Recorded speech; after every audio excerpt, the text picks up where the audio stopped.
Benjamin, you were there at Evergreen University when the woke mob came for Brett Weinstein.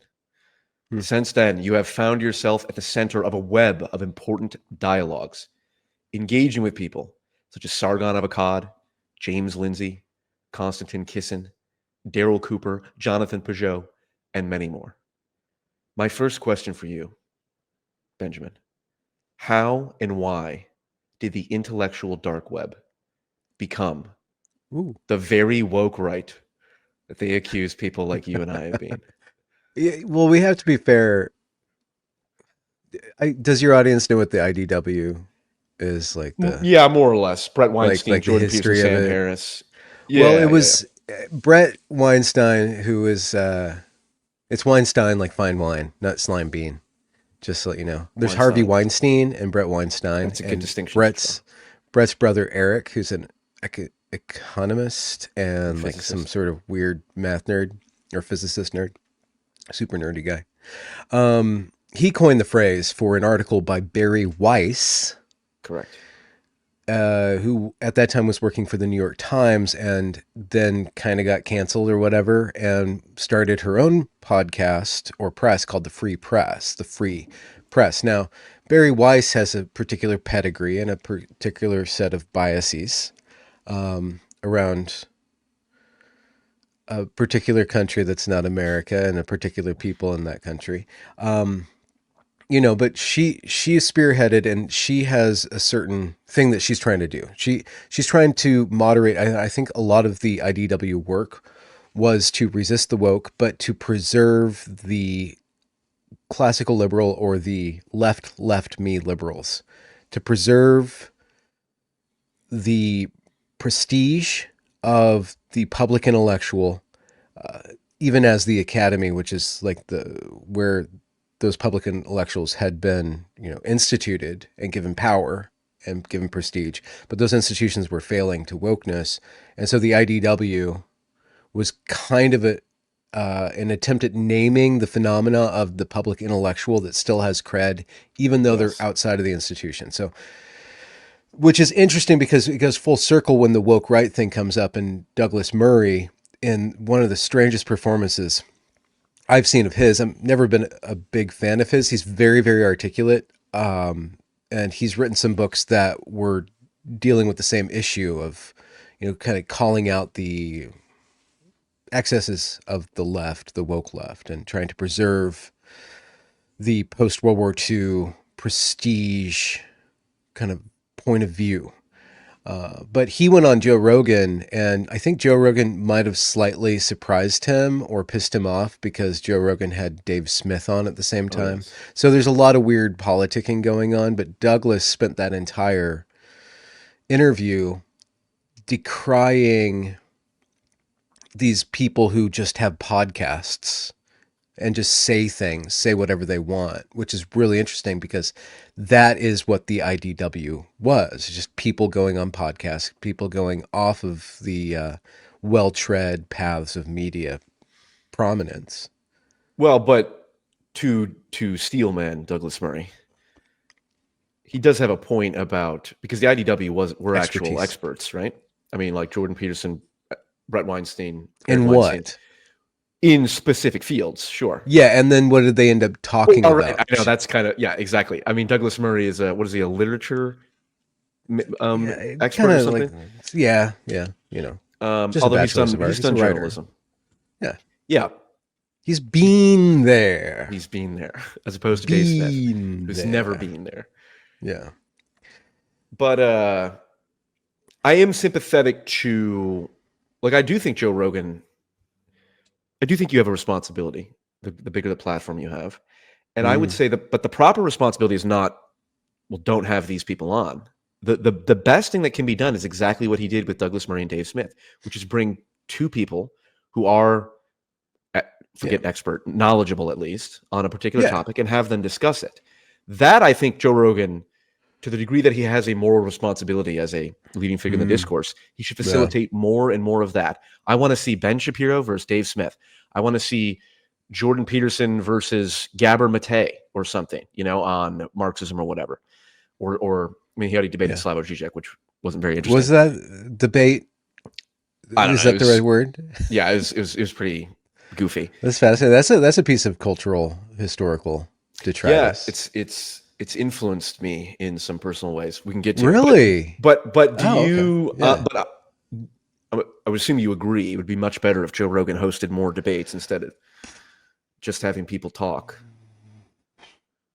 Because even if it's someone I agree with, or at least am predisposed to agree with, Hmm. I'm not interested in listening to a 3-hour podcast with Scott Horton.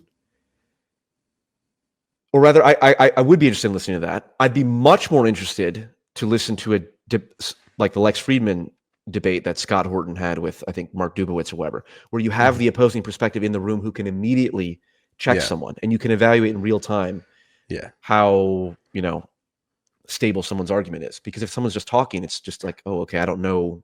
There's no one to push back on this. So I'm less sure that they're Assuming right. that the interlocutors, the two debaters, and the moderator, assuming that the two debaters are actually pursuing truth, or trying to understand each other, open to a willingness to be questioned, and open to a willingness to listen. Well, even if that's not present, or at least if it's partially present, because I would say like Douglas Murray, even though I disagree with him Well, on some of Douglas his could stuff. have engaged with Dave. Like, it's a fascinating Well, he did though to some degree.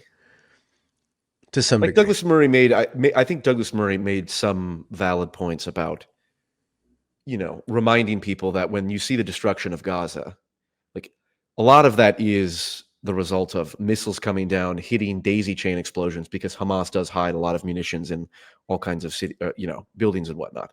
Like that is a true thing, and it's good to be reminded of that if you are on the more anti-Israeli side of things, which is where I'm at. I'm not a fan of Israel to put it Okay. lightly. And so I think it's good that he brings that up and that's valid.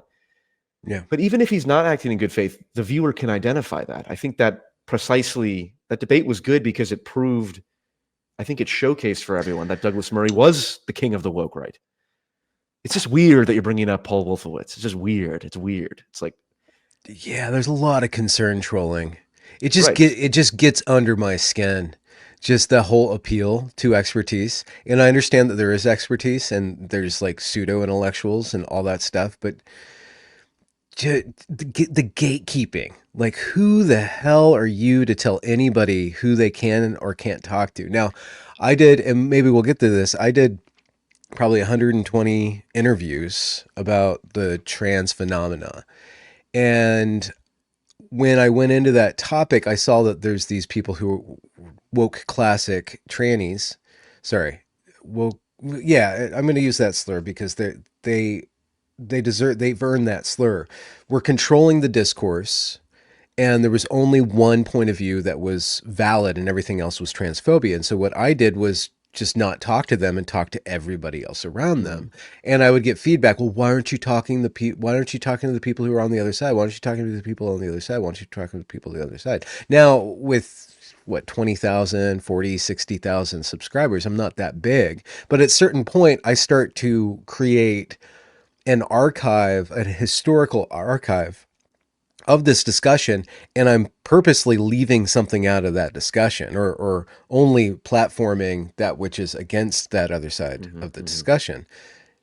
So I'm kind of shooting myself in the foot by not like being a completionist in that way. Sure. So I don't know about the ethical question. I mean, there's a game I'm playing of bias. There's an ethical question, but there's an integrity of the work question. Is the work a full?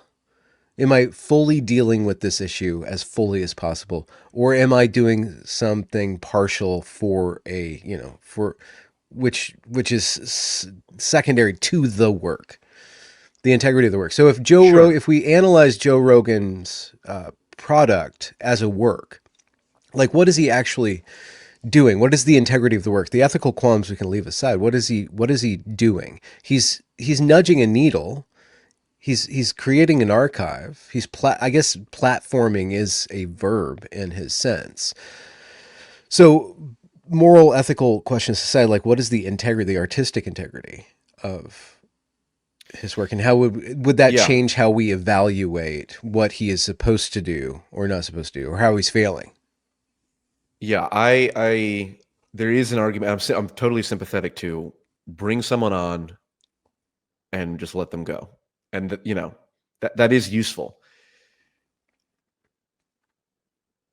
But I just believe that you do. It's a moral, religious question almost. You have a Mm. responsibility to do as much good as you can. I mean, in some Christian sense, I suppose. And I think Joe Rogan would do more good if he facilitated more dialogue rather than Mm. just dialogue between opposing views.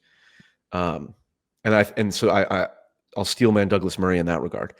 But of course, proof is in the pudding. Douglas Murray goes on there and accuses Dave Smith of facilitating Jew hatred, which is just good. Now everyone can see very clearly that Douglas Murray is the very woke right that he criticized. And yeah, my question, The woke right, the IDW. yeah, how did what we It's very some might say the IDW to woke right pipeline should be analyzed. okay. Well, yes. So the IDW died in 2018, but the idea kind of resonated. Like that collection of individuals that were supposedly a protocol of discussion. They weren't a group of people. They weren't supposed to be a group of people. There was IDW was supposed to talk about a way of discourse, with certain values and engagement. But of course, that's not how things work in popular imagination. We idolize things, we concretize things. We see, okay, this is the IDW: Jordan Peterson, Sam Harris, Joe Rogan, who even said I'm not IDW, but he's part of the IDW. Brett and Eric Weinstein, some females that for one reason or another are not as prominent, which is an interesting question. They're not as prominent, but you could say Christina Hoff Severs, Heather Hang, and then a few others, and then and then Dave Rubin. Now, and Ben Shapiro. So there's these, and they're kind of right-ish, but they're mostly left me's. They're mostly the left me kind of people in Yeah. their ideology. They formed a thing. They got really popular. There was this really weird phenomena where nerds, academic nerds, Sam Harris and Jordan Peterson specifically, were selling out stadiums. Like two people having a conversation were selling out stadiums. Which is awesome. Very weird phenomena. And Peterson like kind of launched into a tour and people would just show up and go listen to him. Very interesting stuff. But all these, so Peterson's probably central. He's the most powerful individual of that. Then there's like Decreasing Tears, and you did a really excellent video about the fiefdoms of mimetic fiefdoms, right? Yes, Like mimetic there's people on the feudalism. top. Yeah. There's mimetic feudalism. Now, there's this really interesting story about the guy who was setting up the stadiums for Jordan Peterson was not the best businessman, and he Is this ended up Travis having Pangburn?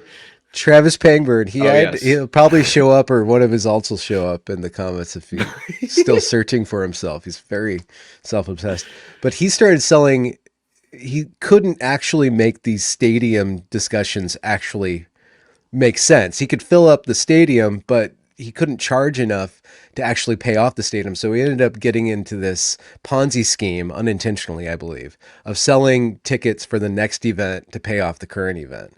And he eventually like kind of smashed into itself. There's this New York event. There's like 50 or 20 of the most important intellectuals of the day gonna be there. And all these people bought tickets, and then it just dissolved. And all the IDW guys, all the headliners just ignored it. They didn't say anything. They didn't deal with like they dropped the ball collectively, and it was his fault. But they were all kind of mired, and that kind of stopped. For in my mind, that stopped the IDW proper from being the IDW. But that was in late 2018, I believe. But these guys were still having discussions, and they were kind of riffing off of each other's like penumbra. Like they were kind of sharing the spotlight and like refracting the spotlight to create more spotlight. And I thought that they should have like brought up more and more and more people, but that's where I found myself doing. Like I'm kind of in the not the shadows, but I'm kind of a lesser IDW guy, and I Mhm. start just going around finding other people to talk to that would be of that ilk. But then a certain number of very powerful cultural crises occur. Jordan Peterson gets addicted to barbiturates, goes into a coma, he tries to quit. He gets shipped to Russia, gets put into an intentional coma, then gets shipped to Romania and gets COVID. He's just gone. He just like disappears, right? The father, like just Jonah disappears into the belly of the beast using one of his favorite early stories. And there's questions of his daughter. And then COVID hits. And then the BLM thing hits. And COVID starts to strain those relationships between all these IDW guys, because you specifically between Sam Harris and Brett Weinstein, there starts to get this like really intense where Sam is like locked in, and Sam shows himself to be heavily ideological. Who would have guessed that a atheist who doesn't believe in free will would become like the most,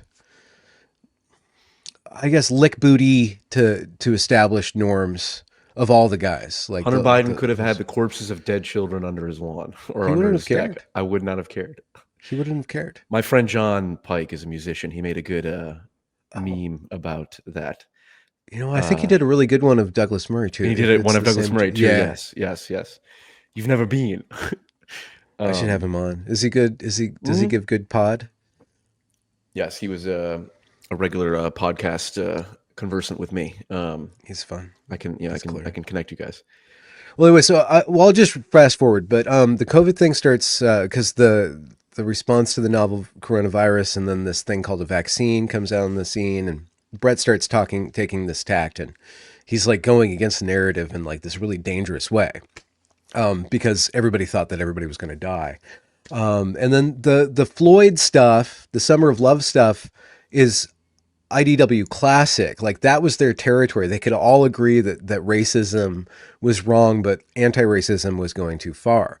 But if you look under the hood, they're all basically anti-racists up until a certain point. They're all left me's. They're all basically anti-racists of like 10 years ago. They're all, like they were all Hillary Clinton voters or Bernie Sanders voters or like Obama supporters, right? They were all being taken along the same path of progressivism. They just stopped at a certain point. And so it's interesting to see if any of them actually go based, if any of them actually turn towards the right, and none of them do.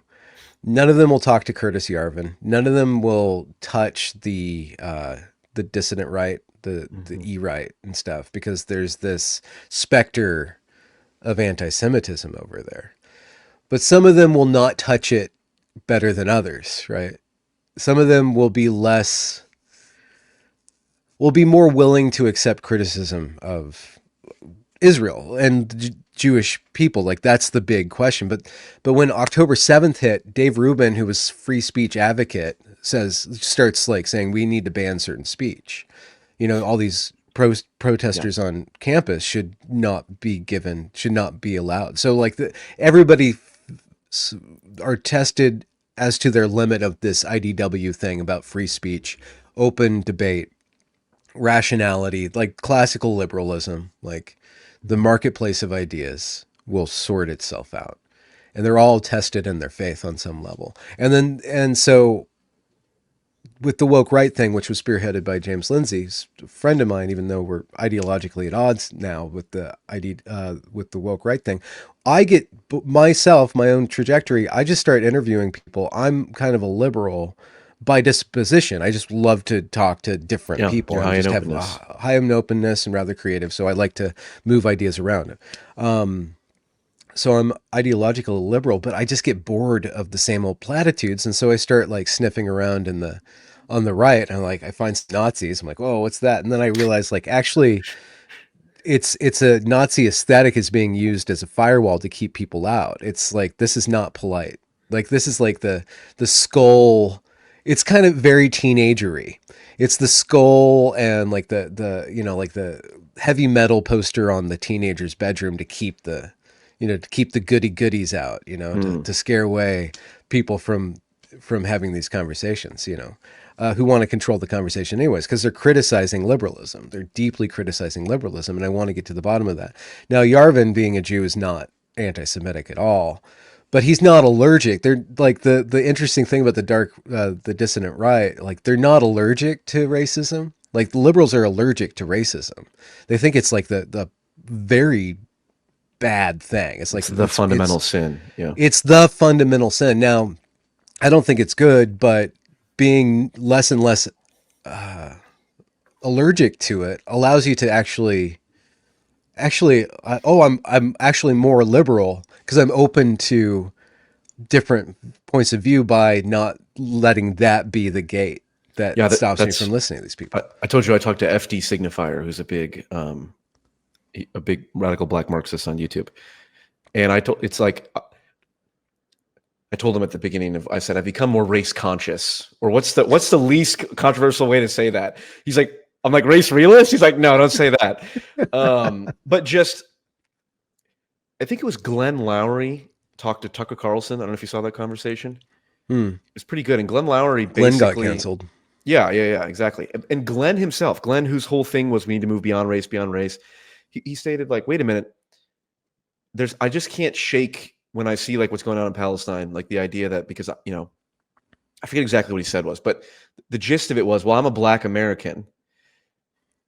Don't tell me I can't feel some sort of kinship with the Palestinians in some sense. Something like that. I'm kind of butchering it, but that was the look vibe. What happened to him.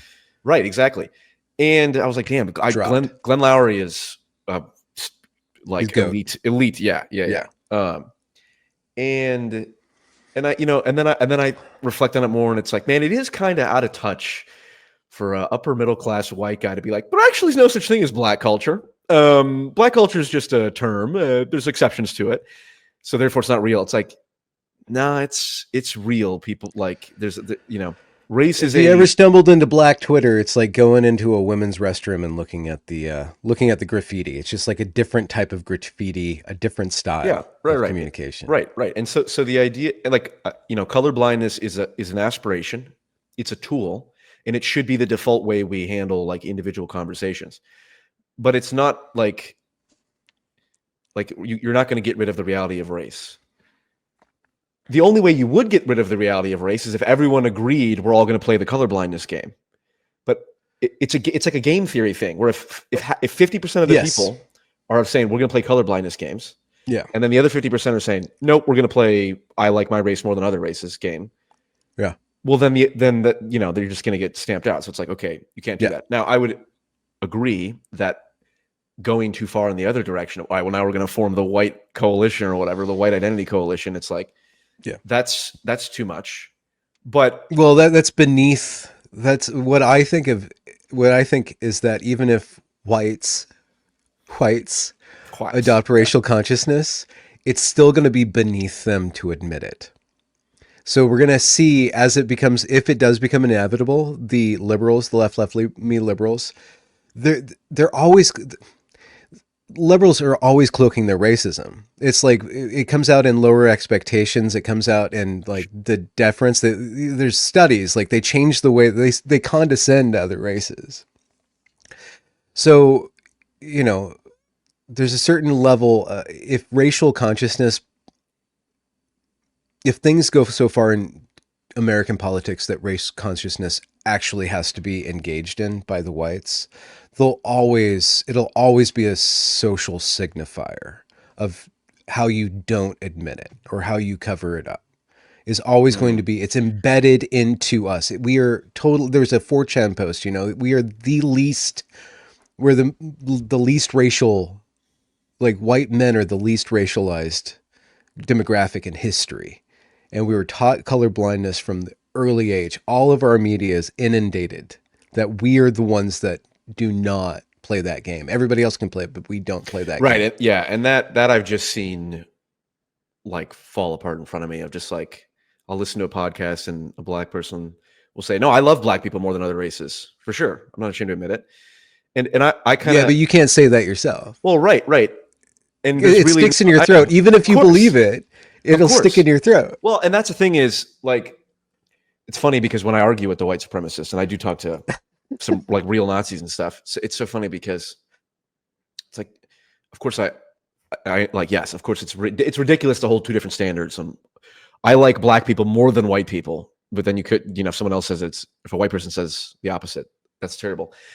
But then my thing is always like, yeah, but I could never be white conscious in the way that you guys are, because I absolutely would marry a black woman or a Mexican woman and have a bunch of mixed race kids. And there's like being against interracial marriage is the bridge too far. And then okay. If I'm going to move into a neighborhood and my neighbors are not white, it's like, if my neighbors are like, kind, neighborly people, it literally does not matter what race they are to me. And this idea What's the biggest city you've lived in? I lived in Chicago and then Dallas, and I live in Austin now. Oh, so you've lived in Chicago. Yeah. There's certain parts of Chicago you'd prefer to live in than other parts. Well, totally, yes. Well, but this is my point. It's like, and there's a correlation there. Yeah, of course I would. If I was the only white person in a black neighborhood or a Mexican neighborhood or whatever, and all of the black people there were race conscious, of course it goes back to the game theory thing. It's like, well, I'm obviously going to be the odd one out. But if I moved into a neighborhood that was genuinely, hey, like, it is more of the colorblind persuasion, then it doesn't matter. The question is, what would to what degree do people adopt that? If anybody listening to this imagines what the ethnic makeup of that colorblind neighborhood would be, like, you can have a snapshot. You can probably distill it down to class, but it's going to probably be 80% white. True. Yeah. Because and then other races that behave according to that culture, and that culture actually likes diversity. Like, it likes the spice of diversity. There's something in the white waspy thing. They like they literally love token black people. True. Yeah, that's part of the thing. I think that's good. I think that's actually really smart. I think that shows, like, I think that's advantageous to do that, because you want something in the mix to stir up ideas, because the values of that, European derivative culture are understanding that all these different kind of ethnic enclaves, when they get along, actually produce the strongest technological advancements and cultural advancements and stuff. Yeah. I mean, there's definitely, yes. Like, there's some. It's interesting. I like texting this conversation because you can't touch the conversation, and it also it short circuits the centrists. Yeah, well, fortunately, I'm a radical centrist. So. Yeah, well, yeah. So you're beyond the trickery. Well, it's just talking to the actual white nationalists. They put forward, like, I just want to be around white people, and I want to marry a white person. Nick Fuentes. You see his conversation with Candace Owens? No. It's he pretty kind of annoys me. They both kind of annoy me. Yeah, that's fair. I think Nick Fuentes is. There's many things you could say about Nick Fuentes. I should be more open to him not being hilarious is not one of them. I was thinking about that, but yeah, he's a funny guy. He's just so smarmy. Yeah, like, and I can't listen to Shapiro either. I just can't listen to him. Yeah, Nick said to Candace, I could empathize with an interracial marriage. Like, I'm attracted to, black women or Mexican women who are maybe not black women, probably that's women too far for him. I know. But he said, at least I could be attracted to women of other races. Yeah. But he's like, but I wouldn't, if I was going to marry one, there's other things to consider, like my genetic heritage. I want my grandkids to look like me. And I believe that's a real impulse. And I'm sympathetic to that. I have to be. Otherwise, I couldn't be sympathetic to, like, black people who are like, yeah, I want my kids to be kind of look like me. Like, okay, fine. You can have that preference. It's not immoral to have that preference. Part of the reason I'm comfortable engaging with that is because, like, it's funny because the white identitarians will view their European lineage as, like, this is my lineage. Mm-hmm. It's like, dude, I'm a Brett Weinstein fan, dude. The human race, man, evolution. My lineage goes back to the fucking first humans. Like, we're all one. The human race is one lineage, and that's my impulse. And that's a noble impulse. Yeah, and it's like I've you never know, dated a black girl. But uh, I'm not like a guy who's dated a lot. I don't just like yeah, date. I that's like fair. I meet the right person and then I'm stuck to them for a long time. That's fair. I will. I shouldn't say this. I'm flirting with a black girl as we speak, but that's a On separate thing. DMs? Oh yeah, no, I mean I know her, Okay. so I'll cut this part out of the video because Spicy. I watch it. Oh, Uh, really? No, it's so cute. You're oh, so cute. oh no, I shouldn't say that. All right, I'll leave it in. But anyway, I think yeah, I think the way I see it is you have to. There's all this latent negative psychological energy, right? Ooh. And Okay. it's getting We're getting spiritual.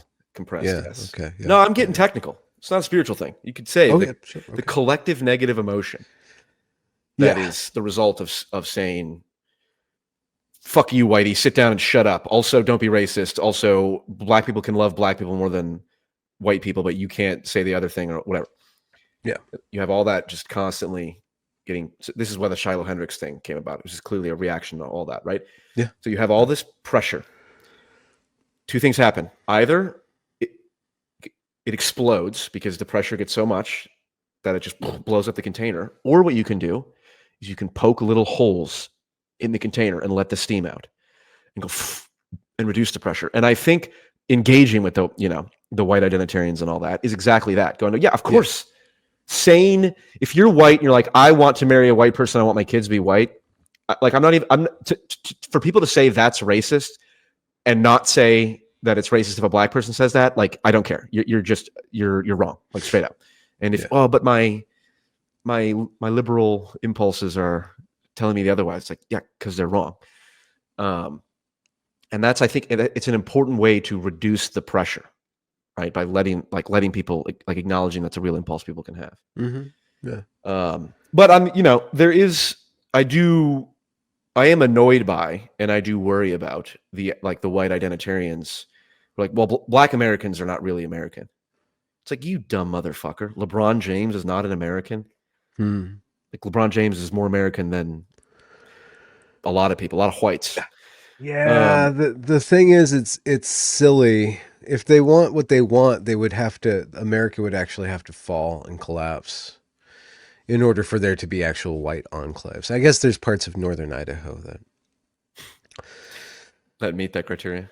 That are rather, there's parts of the country that are pretty hold up, but the impulse is interesting, and I don't think it's good psychologically to watch videos of black crime all the time. I just don't think that that's really oh yeah, that's healthy. That's an example of what is literally propaganda that I point to. But if you look at what's happening in Britain with the knife crime, yeah, that's real. And Islam with Sharia law. Yeah. That is crazy. Like, that's where they would take America if they could, but they can't because we're too spread out and we're armed to the teeth. But they would do that. And they're doing it to Britain, France, and Germany. You mean specifically like Muslim Islamists, right? I'm talking about the post-World War II cult. The Malthusians, the people, the masters of the universe, the Davos people, the network of entrenched power, that the globalists, the interdimensional psychic vampires. Maybe, I don't know, but I think that the impulse, the universalist post World War II, the crusade of the American Christians post World War II was to globalize the world, was to solve these big problems, was to never again. And the way that they did that was to exert their power over Europe and the people who held power in Europe. In order for them to maintain power, they had to be more progressive than the American progressives. They had to out progressive the American progressives in order to see, look, we are worthy of fulfilling this mandate. The And so liberal that, yeah, the liberal ideal. And so that's where you have like Western Europe is basically falling to Islam because, well, I don't know. There's so many different things, but I think that there's a zeitgeist thing going on with that. And whatever's happening in Britain and their inability to fight back to it, to actually take a stand, to flog the guys who are just running through the streets, hacking up children. They're just like, okay, we're just too polite. And their leadership is just out to lunch. Is that I actually don't know. happening? Kids getting hacked up in the streets? Well, there was just another incident where they got collectively, these 4 or 6 immigrants did a machete raid on a mall, and they collectively got 37 years between all 4 of them, like, or 6 of them, 2 to 6 years each or whatever. Yeah, I talked to some people from England, and I'm like, God, I'm so glad I'm in America. You guys are kind of fucked. Like, I don't see a path man. forward for the UK. They need a strong man, and I don't think that they have the conditions to create one. Yeah, well, and this is why the liberal obsession with democracy is so paradoxical. It's like, okay, and then what happens when the Sharia law people get the majority of the vote? Are we implementing Sharia law? It's like, well, no, because we have rule of law, and that would prevent it. It's like, yes, but if enough people want it to change, it'll change. Yeah. So it's interesting. I guess, though, the question, Ben, is such free thinkers as you and I, you know, we can so easily, and I would put Brett Weinstein and Jonathan Peugeot in this category as well. So free thinkers as the new IDW, the true inheritors of the IDW. Oh, John's not a free thinker. He's something else, and he doesn't. Yeah, have to he's be a a free thinker. He's We're iconoclasts. He's an iconographer. Iconographer. Yeah. So he works within a pattern. What's the definition of an iconoclast? One who smashes icons. Got it. Okay. It's a Puritan instinct to rid specifically religious, but it goes beyond. Any idol is going to be destroyed. Any icon is going to be destroyed. Well, as members of the new IDW, the iconoclast dark web. Why is it that the scales have fallen from our eyes so clearly, and yet people like the James Lindsays, the Konstantin Kissins, the Jordan Petersons, the Sam Harrises, the scales remain upon their eyes? Well, I don't know you that well. Okay. So there's probably a lot of different ways to analyze where the IDW guys drew their line and why it was Israel in some cases, COVID vaccine in other cases, a number of the different fractures that had them disagree with each other beyond being able to talk about their disagreement. And a lot of it's vested interest, a lot of it's self-interest. Or it's just with Peterson's adoration of Israel. It's really fascinating. He loves Israel, and he does not criticize. He loves Jews. He does not. Like he went over there, and it sounds weird to talk this way, but he went over there and he said, "There's a speech that he went over to Israel." Yep, I know exactly what you're referring to. And he said something just so weird and idolatrous. It's like Israel is the city of God, or Jerusalem is the city of, and what happens? Yeah, the fate of Israel is the fate of the world. The chosen. World. And it's interesting because he's not really a Christian, but he wants to be, and he'll refrain from being. And he did this series like a message to Muslims, a message to Christians. I'm like, right? Are you going to go there? A message to bike couriers, a message to Panda Express managers, a message. But you're not going to do the Jews, right? You're not going to send a message to them. Let me. You will never talk down to them for some reason. They are above you, and there's just it's fascinating. I wonder why. That is the center of his belief. Like it's a sacred thing to him. Yeah, I really do think the proper way to talk about Israel, Jews, the Jewish relationship to Israel, all that stuff, is the same way you talk about trans stuff. It's like it's not hateful to say that like the transgender stuff can be religious, like sacred cows. We're putting the transgender people on a literal religious idolatrous pedestal. And that is what I think a lot of people are doing. I think Jordan Peterson, yes, for sure is doing that. I'll give you my thesis About why the heretics of the ID, as because we are the true IDW and therefore the heretics, why the heretics have become the woke right instead of the iconoclasts, is because well, I don't know how old they're not right. They're as in not wrong, or as in wrong, or as in not. No, Murray's not. I guess he's right when it comes to Israel. Everybody's right wing.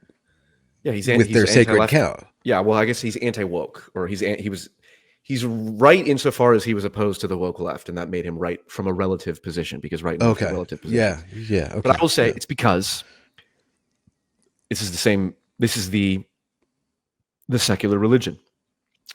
We learned that the worst thing of all time was the Holocaust. Yes. Hitler was Satan. The Jews are the ultimate victim, and racism, and particularly anti-Semitism, is the ultimate sin.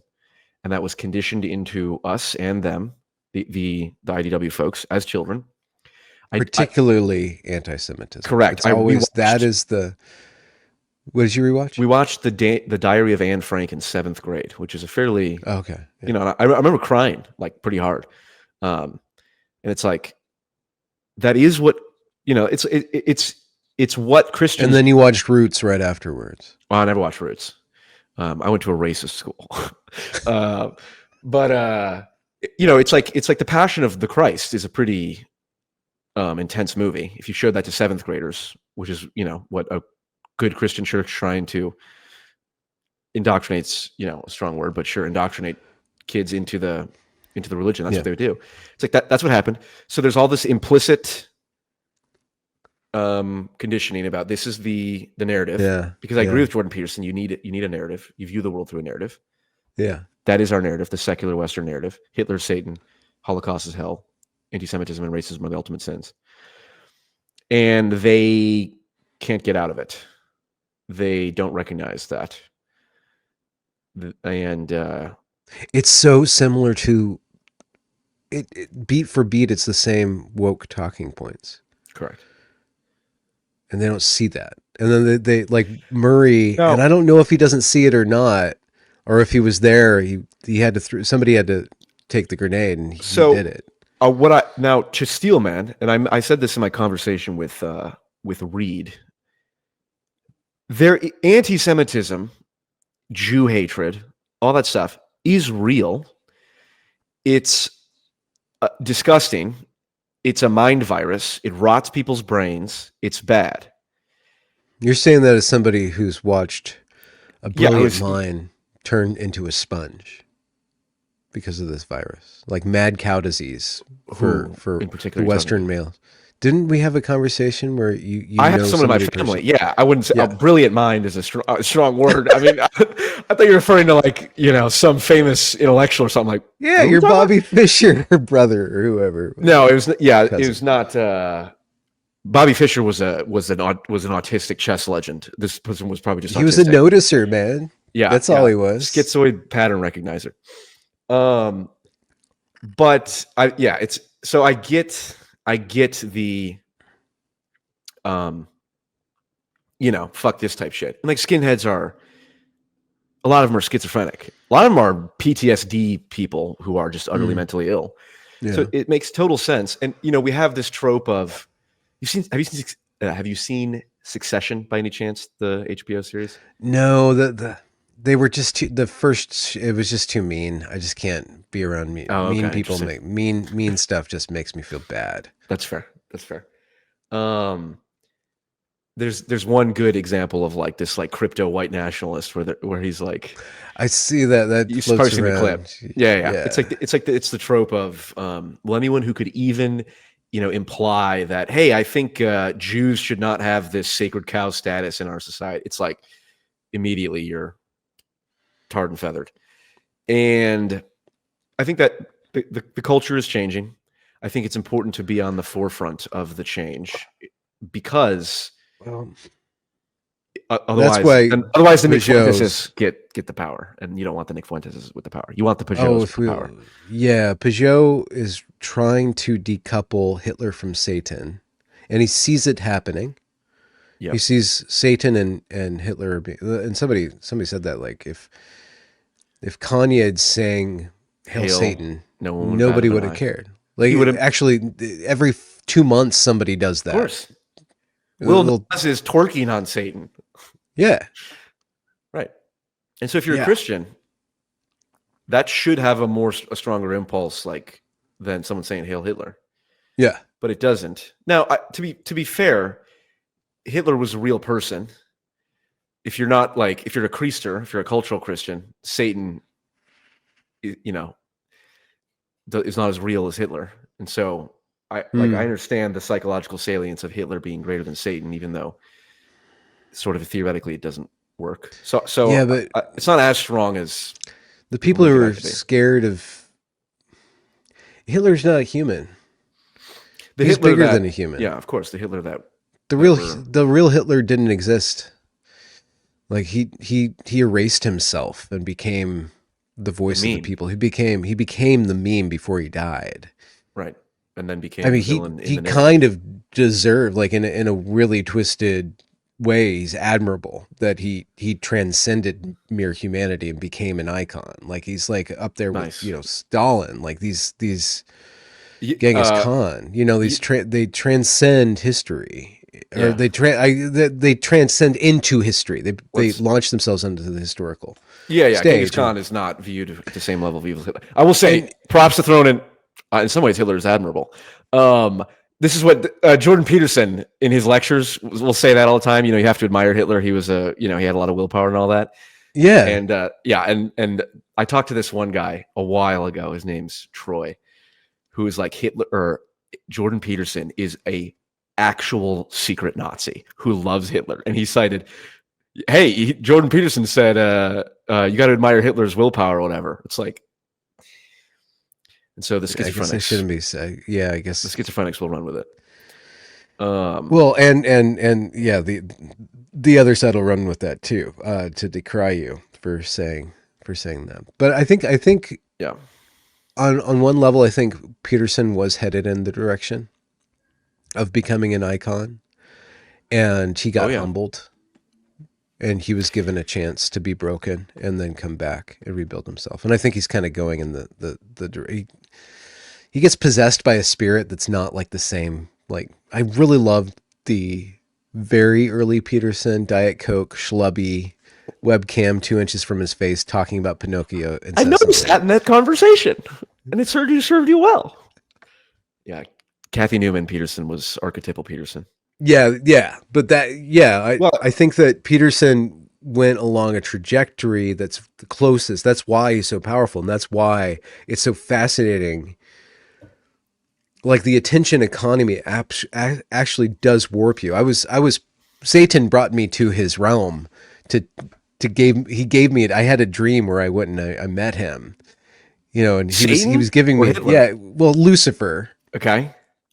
Lucifer, the being of lights and and he offered me a contract. It was a very real dream. He gave me a contract. He's like, you cannot touch it until you sign it, and he offered me attention. He offered me infamy and constant, power in the realm of, the stupid podcast realm. Like, I could be a prominent podcaster, I could be constantly, and the only price was that he would touch me every hour at night.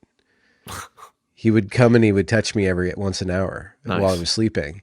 And I'm like, well, where are you going to touch me, Satan?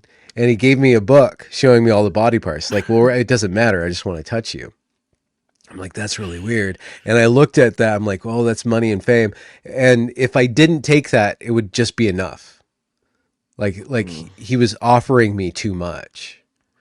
And so do you think Jordan Peterson had a similar archetypal? Because what you're describing is an archetypal, obviously, representation of deal with the devil. It was. You think Jordan Peterson took that deal somehow? No, I think that to recognize it was the devil. I think that the weird, his disappearance and his humbling was, I think that the Spirit of God was directing him at the Mm. pre crash. I Are think you he was Christian? essentially, yeah. I That's mean, what I say. essentially, I say I probably, or I'm Christian I have, adjacent. yeah. No, definitely, I'm definitely a fan of the Holy Spirit and God, and I've only met Jesus once, so so I'm very wary of Where did like you meet saying I'm a Jesus? Christian. At the corner of In a Fifth and dream, Armistead? Oh, actually okay. in Palestine, we were down in Israel in my dream, Damn. and I could tell you that dream too. Yeah, yeah. Yeah, I was down there, and I was with this. We were sightseeing down there, and Jesus was walking across the street. I'm like, oh, that's Jesus. Damn. He was just this normal guy, but there's something different about him.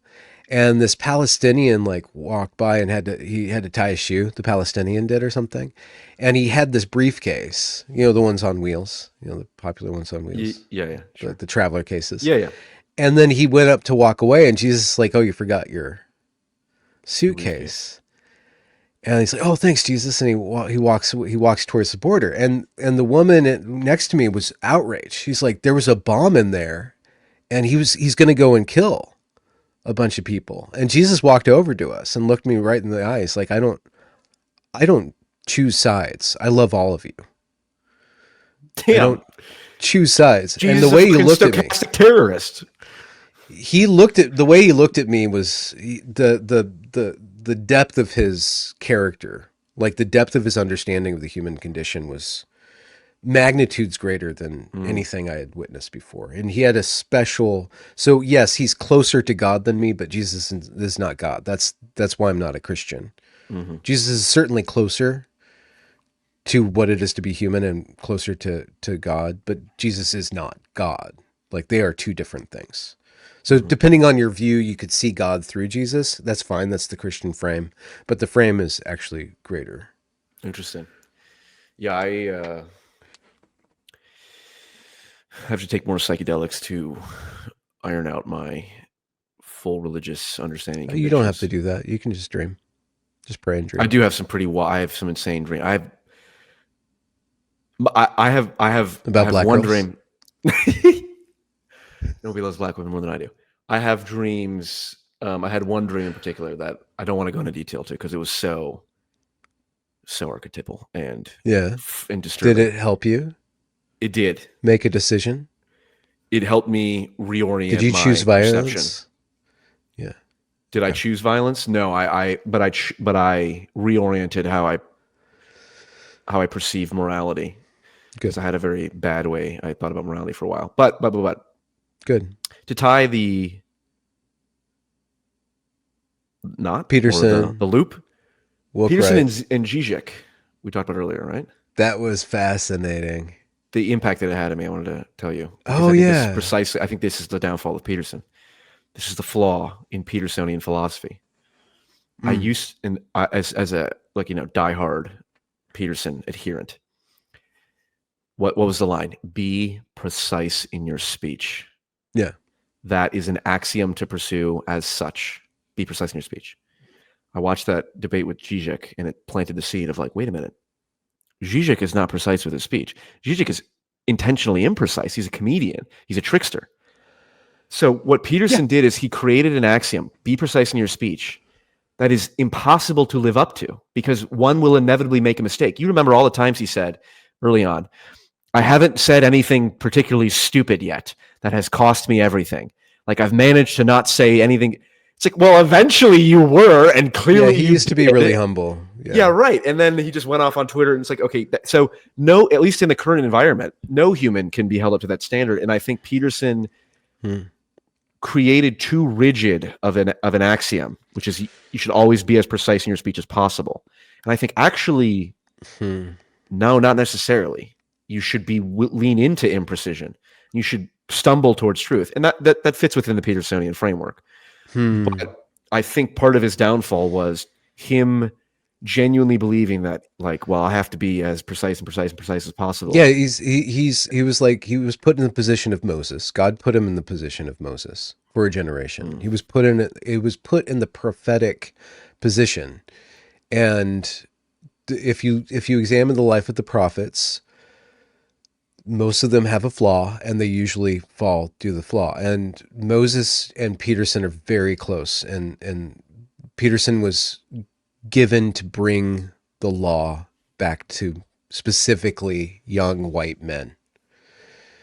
He was to clean your room, like the freaking commandments. His breakout book was it was basically 12 rules to life. It was the commandments. Mhm. And if you look at what happened with Moses goes up and he brings the tablets down, and he sees the Israelites schlubbing it around, orgiastically worshiping some calf or another. And he breaks the tablets, and then he has to go back up. And Moses's flaw was his anger. He was the lawgiver, and the law was too brittle, and he was made too brittle himself. So I think that that's the beautiful thing about Peterson too.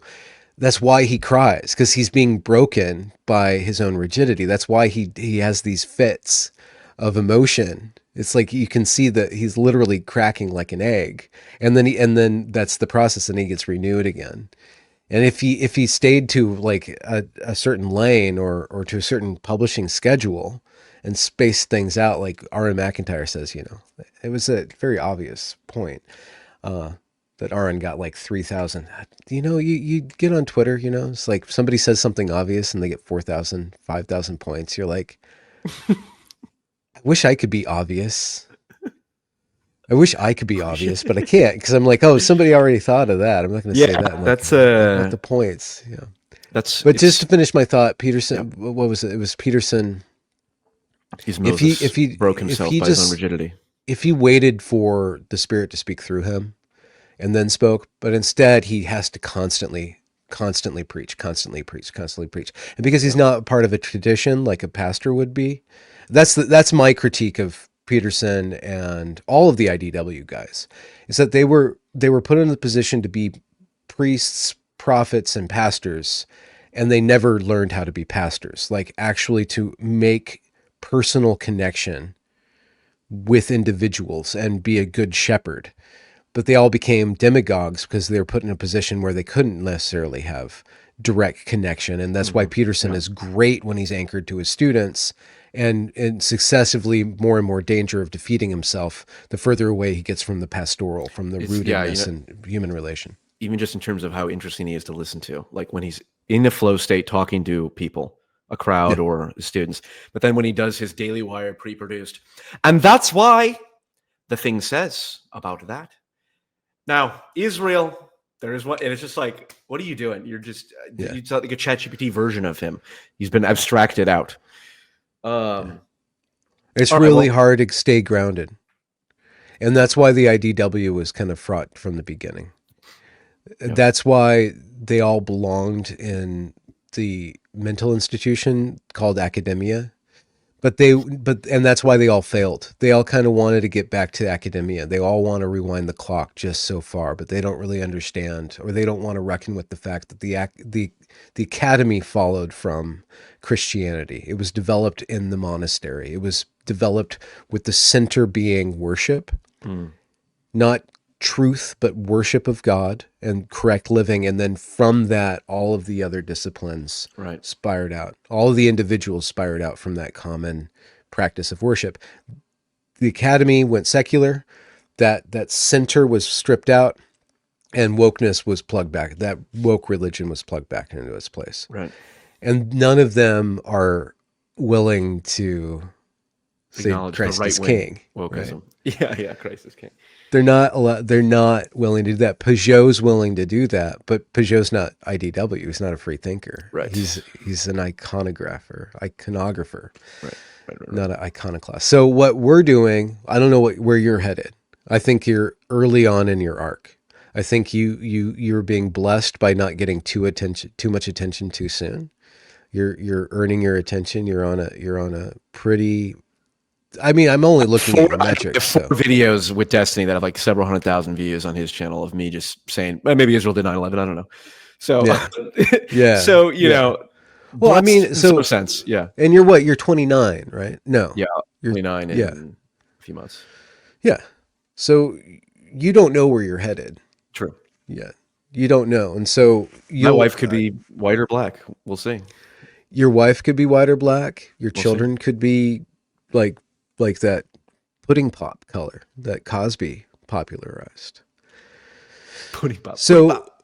yeah, so and it's interesting. And you're landing the plane. I can tell, and I appreciate that. But in my own arc, I was offered several times to become a demagogue, and before I was offered explicitly the dreams, I was always aware that there was something was breaking in my heart when I became a character. I became a caricature of myself. I became somebody I didn't like to be, and the distance between my persona and my internet persona and me is not allowed to be too distinct. I'm not allowed to Wow.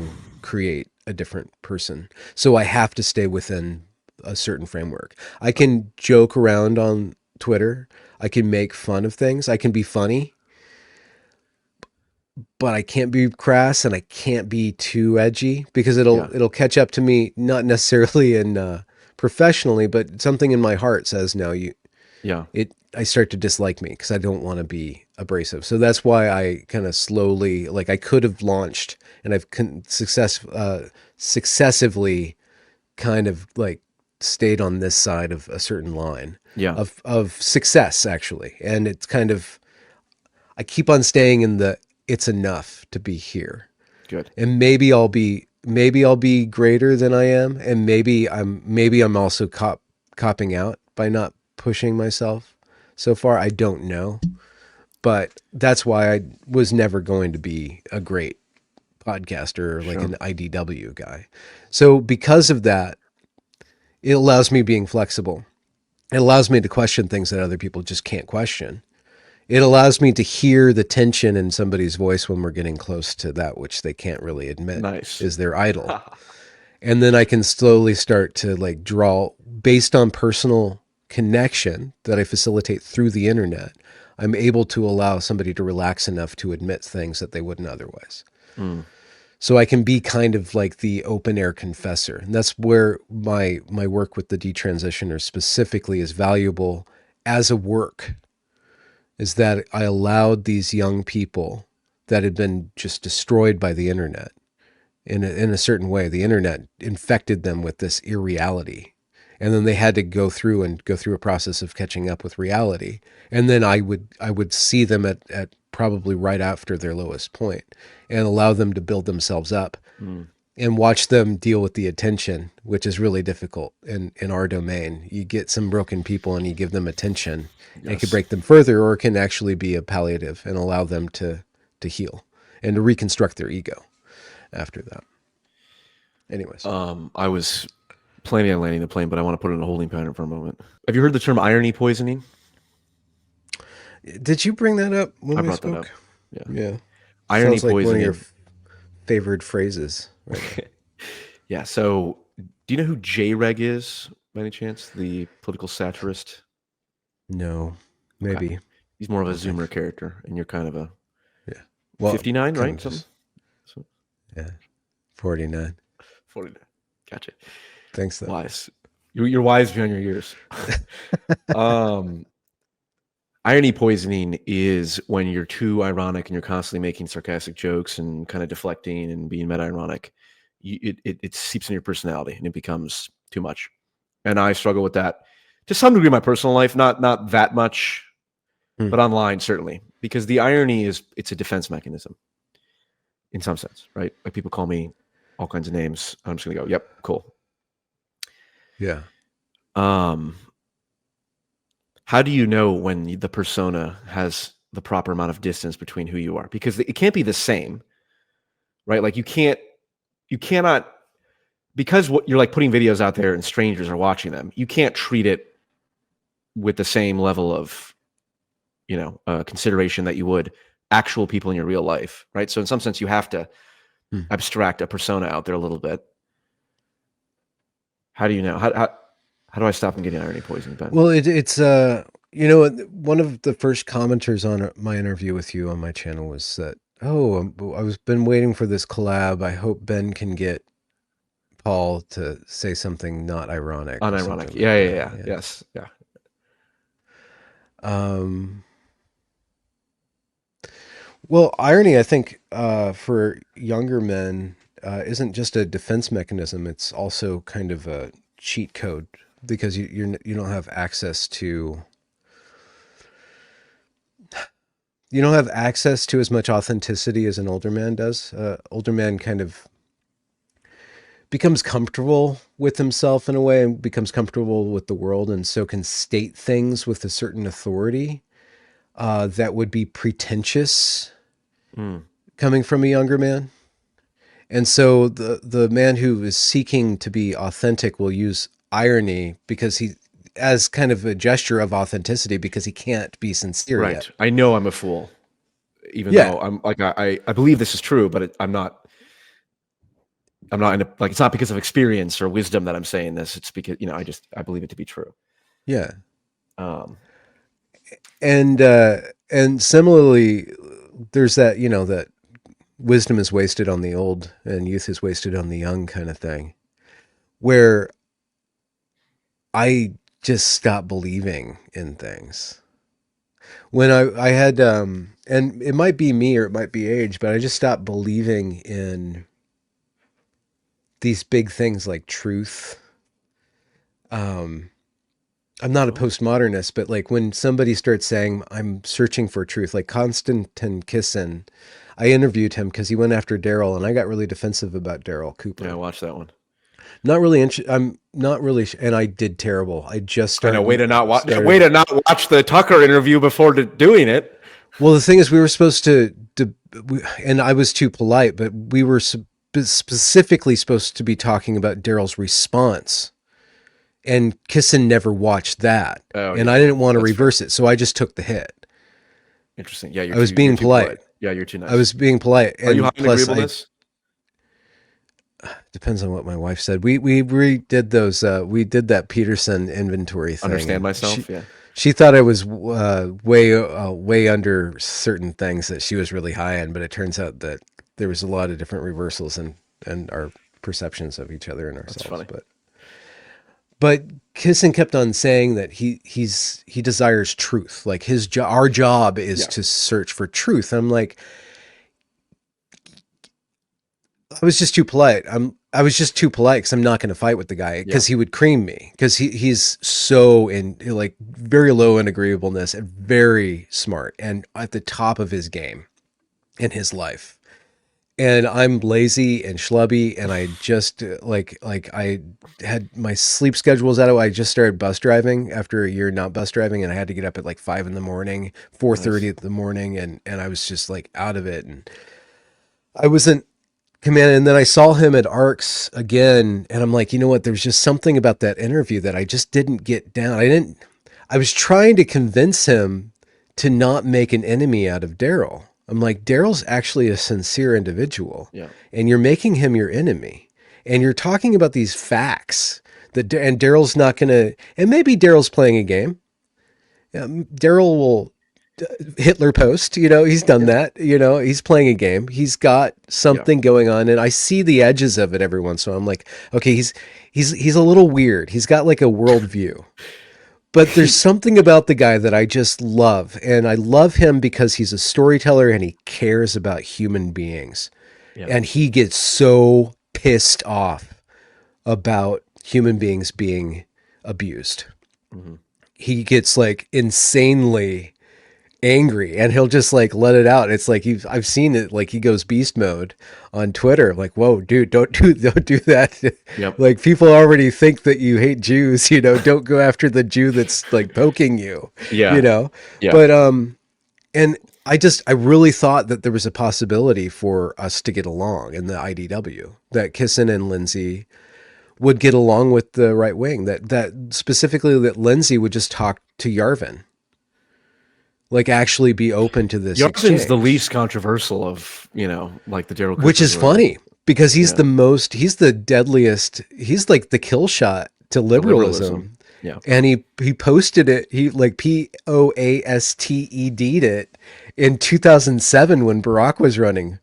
Like he posted the whole thing. He laid the whole thing out. And once I found his work, and people are like, oh, you should read Moldbug. You should read Moldbug. And I found him on YouTube.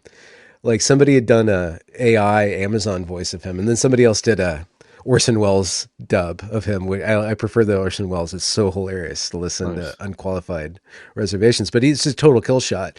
He's like woke, this whole woke thing, and it wasn't woke. Like he had seen the whole thing. It's like this all comes from Protestantism.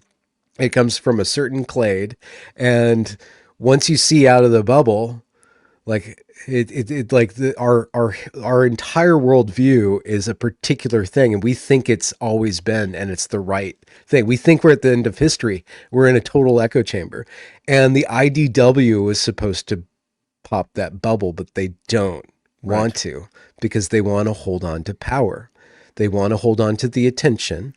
They want to hold on. They want the institutions back, and they want to be in control of them. Kissinger wants to be the William F. I don't know exactly because he's not a comedian anymore. He wants to be the William F. He wants to be the gate by which discussion happens. Eric Weinstein wants to be the brilliant man. Jordan Peterson wants to be the leader of the West and the savior of the West, as far as he sees what the West is, you know. But all of them kind of lack the balls to go where Yarvin goes, even though he's the least I mean, every once in a while I'll say, we should just put these fentanyl addicts, we should drug them and put them into AI and they can just die watching AI porn, and you're like, well, that's not liberal of you. Well, it's like more humane actually than just letting them shit on the streets. It's actually more humane to be inhumane. That's why, yeah, it's always my argument against libertarianism. It's like you look at these fentanyl addicts on Kensington Street in Philadelphia walking around zombies, and you tell me these people are free. You tell me that's liberty because they're not being their rights are not being infringed upon by government. It's like, Yeah, go fuck yourself. Lindsay could have like actually been the standard bearer for the actual woke right, what he calls the woke right. He could have been the forefront of anti-communism, of the dispensational, the not dispensationalist, the distributist Catholic uprising of America. If he had just accepted Jesus as reactionaries. Yeah, he could be a responsible reaction. They all could have done that, but they can't, and that's fine. It's just like interesting that they all had their limits, and I have my limits too. My limits are more about me being lazy, just not caring. I only care when I'm going to get in trouble. My wife says, like, you really like to be in trouble. I'm like, I don't. And I'm like, well, why do I keep on getting in trouble? And that's when I feel like I'm alive. It's like when I'm in trouble. When I'm not in trouble, I'm like, I'd rather just play a board game in my basement. That's funny. Anyways, did I answer the question? Yeah. You need to well eat. Enough. I haven't eaten today. Yeah, that's why I said you need to eat. I do. What are you going to eat? Eggs? I have nothing Protein? in the fridge. I've literally nothing in Are the you? fridge. I eat. Are you a bachelor? The whole fridge. Yeah. Okay. That's why I'm. You got to work on that, man. With a cute black girl. I know. I'm working on it. 3 years, you should be married. 5 years, have a kid. That would be that. Listen, if I could look, if you get on having kids, I never had kids. Now I have stepkids. I should have had kids when I was your age. I should have had kids. Listen. If you gave me a choice, delete the YouTube channel, but then you also find your wife. 2 seconds. Delete. Let's get to it. Now, I would have to come back probably 10 years later because I'd get so upset, but but I agree. Yeah. Part of this is one or the other. Yeah, true. And in some, part of this is my last relationship was the problem was it was me and her, but we didn't really have that many mutual friends. So it felt like we were on an island. And so what I've learned is I need to have a community first, and then I can plug a girl into that. Not that I'm like not searching in the meantime. Like, yeah, I'm looking. Go to church, get married, save the republic. Working on it. All right. All right. Thank you, Benjamin Paul, Bocci. thank you very much for indulging me and having me on your show. It was really fun. I didn't know what we were going to talk about, and I had a lot of fun. Me neither. I had 4 questions, but as soon as I asked the first one, I'm like, we can stick with this one. All right. Thank you, Ben.